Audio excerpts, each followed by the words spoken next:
السلام علیکم۔ اللہ کی باتیں چینل پر آپ کا استقبال ہے۔ آج شریعت کی روشنی میں کچھ سوالات کے جوابات پوچھیں گے، تو چلیے پوچھتے ہیں اور ساتھ ساتھ آپ بھی سنیے۔ تو چلیے ویڈیو کو شروع کرتے ہیں۔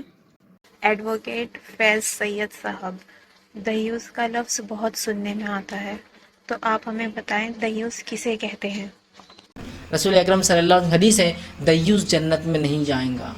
اور دیوس اس شخص کو کہتے ہیں عربی زبان میں جس کے سامنے بے حیائی ہو رہی ہو، لباس کی بے حیائی خاص طور سے، اور اس کی عورتیں بے حیا ہوں اور اس کے بعد بھی وہ خاموشی اختیار کرے، یہ ہے دیوس۔ ہم دیوس، اور آپ نے فرمایا دیوس جنت میں نہیں جائیں گا، چونکہ جب مرد دیوس ہو جاتے ہیں نا تو عورتیں ہو جاتی ہیں اور پورا سماج پھر بگڑ جاتا ہے۔ تو اس بات کو ہم سمجھیں تو ہمارے لباس میں بھی حیا ہو۔ ایڈوکیٹ فیض سید صاحب، اگر کسی پر جادو ٹونا ہو جائے تو اس کا روحانی کیا علاج ہے، اور جادو ٹونے سے نجات کے لیے ہمیں کیا پڑھنا چاہیے؟ 100 مرتبہ ہر فجر کی نماز کے وقت پڑھے، لا الہ الا اللہ وحدہ لا شریک لہ لہ الملک ولہ الحمد وہو علی کل شیء قدیر۔ یہ اضافے کے ساتھ بھی پڑھ سکتے، یہی وہ یمیت بیدہ الخیر وہو، دونوں درست ہیں۔ 100 مرتبہ گنتی سے پڑھے ہر فجر کی نماز کے بعد۔ رسول اللہ جو یہ کر لیں گا شام تک اس پر جادو اثر نہیں کرتا۔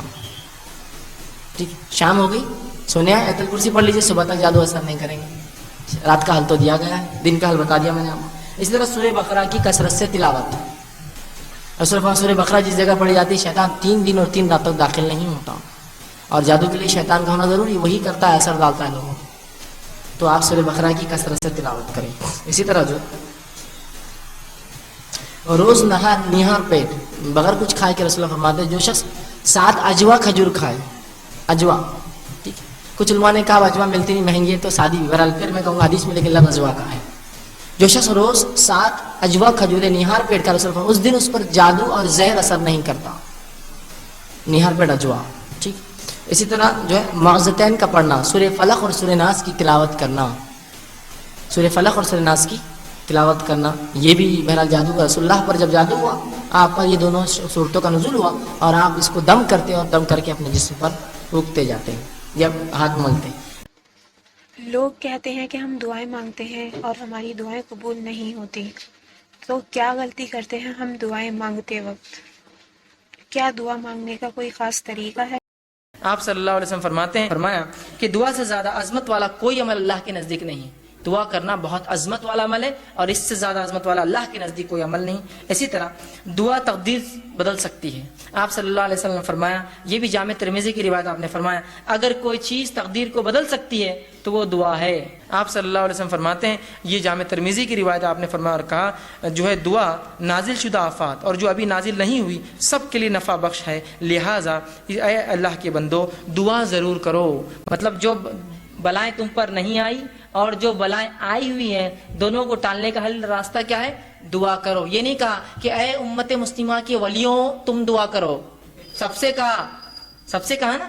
اگر خاص ہوتی دعا کہ اللہ گناہ گار کی نہیں سنتا تو کہتے نا کہ اے امت مسلمہ کے نیک لوگوں تم دعا کرو، اس لیے کہ جو بلا اتری ہے اور جو اترنے والی ہے وہ اسے ٹل جاتی ہے۔ نہیں کہا نا، تم سب دعا کرو، ٹھیک ہے، ہم سب سے کہا۔ اسی طرح دعا کرنے والے کو اللہ کبھی محروم نہیں رکھتے۔ دعا کے لیے ہاتھ اٹھانا یہ مسنون ہے، سنت طریقہ یاد رکھیے۔ جو بات آتی ہے اس کے کچھ آداب ہیں، ان آداب کا بھی لحاظ رکھیں۔ ان آداب کا ہم لحاظ نہیں رکھیں گے تو ہو سکتا ہے دعا جو آپ کہتے ہیں قبول نہیں ہو رہی ہے، ہم کو لگ رہا ہے اس کا ہو سکتا ہے۔ آئیے سنیے، دعا مانگنے کے لیے جو ادب رکھنا ہے جامع ترمذی کی روایت ہے۔ ایک شخص آیا، 2 رکعت نماز پڑھی، نماز کے بعد اس نے دعا کی، اے اللہ میری مغفرت کر، مجھ پر رحم کر، اور اس کے بعد چلا گیا۔ آپ نے کہا اس کی قبول نہیں ہوئی۔ صحابہ نے کہا اس کی قبول نہیں کیوں؟ تو آپ نے فرمایا جب دعا کرو تو سب سے پہلے اللہ کی حمد و ثنا کرو، تعریف بڑائی بیان کیجیے اللہ کی، سورہ فاتحہ ہے، سورہ اخلاص ہے، اللہ کی حمد و ثنا۔ اس کے بعد مجھ پر درود بھیجو، اور اس کے بعد اپنی حاجت رکھو۔ تو دوسرے صحابی نے سن لیا، فوراً گئے، نماز پڑھی، اس کے بعد الحمد ثنا کی اور رسول اللہ صلی اللہ علیہ وسلم پہ درود بھیجا، اور اس کے بعد جو ہے اپنی دعا کہ اللہ کے رسول نے فرمایا اس کی قبول ہوئی۔ یہ ادب ہے دعا کا، یاد رکھیے۔ ان کو ضروری نہیں کہ آپ جلدی میں ہو، مصیبت میں ہو تو آپ سیدھے پکارے اللہ کو، لیکن جب آپ اطمینان سے دعا کر رہے ہیں تو ضروری اس ادب کا لحاظ رکھیے کہ پہلے اللہ کی حمد و ثنا، نبی اکرم صلی اللہ علیہ وسلم پر درود، اپنی حاجت اس کے بعد رکھیے، اور اس کے اندر بالخصوص اپنی مغفرت کے ساتھ شروع کیجیے، اللہ میری مغفرت، اس کے بعد میرے فلاں عمل، ٹھیک۔ اسی طرح دعا جامع ہو، कम अल्फाज वाली हो और दो टोक हो, डायरेक्ट पॉइंट हो, जामे, समझते आप? कम अल्फाज वाली। आप सल्लल्लाहु अलैहि वसल्लम लंबे लंबे अल्फाज पसंद नहीं की दुआ में, खूब लंबे लंबे अशार पढ़ रहे, ये पढ़ नहीं, जामे हो। आप कर लीजिए खाली, समझ रहे हैं बात को? तो जामे हो, लंबे लंबे अल्फाज, तफसीली ना हो, जामे हो। अल्लाह जन्नत दे, जन्नत की नेमतें खुद मिल जाएंगी ना साथ में, उसको क्या आपको जरूरत बोलने की इतने झाड़, इतनी हुरे, इतने फला, इतने घर, इतने पैसे, जरूरत ही नहीं है ना। जन्नत मिल गई, सब कुछ आ गया, जहन्नुम से बच गए, सब कुछ हो गया। इतना क्योंकि अल्लाह जहन्नुम के वो हिस्से से नजात दे और वो हिस्से से नजात दे और वो हिस्से से, खाली आप बोल दीजिए बस, समझ रहे हैं आप? ठीक है, तो जामे हो। और मतलब वो किसी से पूछे, डायरेक्ट आप दो टोक अल्फाज में कीजिए, अल्लाह ये चीज खैर हो तो दे दे, बस खत्म। आप दुआ नहीं, आप ये करेंगे अल्लाह मेरे रिस्क में बरकत दे, अब वो कैसी होंगी वो एक अलग चीज है। आप बात समझ रहे? ये दुआ होनी चाहिए, तो गुनाह की दुआ नहीं होनी चाहिए। इसी तरह मामूली से मामूली चीज भी अल्लाह से मांगना चाहिए, मामूली। एडवोकेट फैज सैयद साहब, गलत फहमी और बदगुमानी से इंसान पर क्या असर पड़ता है और इससे इंसान को क्या नुकसान है? सबसे पहले चीज तो याद रखिए, ये बदगुमानियां जो है बुग़्ज़ पैदा करती है। गलत है, बुग़्ज़ समझते हैं, दिल में बातों को रख लेना किसी के खिलाफ। इसी तरह जो है कीना पैदा करती है, ठीक है। इसी तरह जो है तकब्बुर पैदा कर, तकब्बुर कैसा, अरे वो इतने घटिया लोग, हम इतने अफजल है, क्योंकि आपने सोच लिया वो बेचारे फटे कपड़े पहनते तो गरीब होंगे, तो दिन पे मतलब सब सोच लिया आपने, तो तकब्बुर पैदा कर देती है। ये गलत फहमी हम इंसान को चुगली की तरफ ले जाती है, ये गलत फहमी इंसान को गीबत की तरफ ले जाती है, ये गलत फहमी इंसान को किसी पे इल्जाम लगाने की तरफ ले जाती है, ये गलत फहमी इंसान को जो है दुश्मनी पैदा कर देती है बगैर मिले के। कई ऐसे लोगों को देखा, अल्लाह रहम करो, मैं लोगों के पास जाता हूँ, कभी कभार अपनी दुश्मनी का मुझसे इजहार करते हैं, हालांकि मैंने उनका कुछ नहीं बिगाड़ा आज तक, लेकिन सोच लिया, उन्होंने सोच लिया उनको नुकसान हो, वही सोच लिया, उसने सोच लिया आपने ये किया, उसने सोच लिया आपकी वजह से उसकी बेटी की शादी नहीं, उसने सोच लिया आपके वजह से उसका बिजनेस मार करा, उसने सोच लिया सामने वाली दुकान कहीं से मेरी दुकान नहीं चली, जबकि दुकान चलाने वाला अल्लाह के जाते राज़िक, तू क्यों सोचा? लेकिन सब उसने सोच लिया, बदगुमान, दुश्मनियां बढ़ गई। ये यही गलत फहमियां हैं जो कितनी तलाकों की, अक्सर तलाकों की वजह, मैं कहूँ कितने नहीं, अक्सर तलाकों की वजह यही गलत फहमियां और बदगुमानियां जो जुदाई डाल देती है माँ बाप में, बच्चों में, भाई भाई में, मियाँ बीवी में, सब लोगों में। याद रखिए इसी तरह कितनी बदगुमानियां याद रखिए जो बंटवारा करा देती है खानदानों का। याद रखिए यही बदगुमानियां जो लड़ाई झगड़े पे ले जाती है, और ये बदगुमानियां इंसान को कत्ल तक ले जाती है। याद रखिए कहीं कत्ल हो गए जिसके पास कोई बेस नहीं था, उसको लगा ये उसकी बीवी को छेड़ता, उसकी बीवी ने तो कभी नहीं बोला वो छेड़ता, उसने कत्ल कर दिया। कितने मर्डर्स के पीछे आप देखिए सिर्फ बदगुमानी, गलत फहमी वजह थी।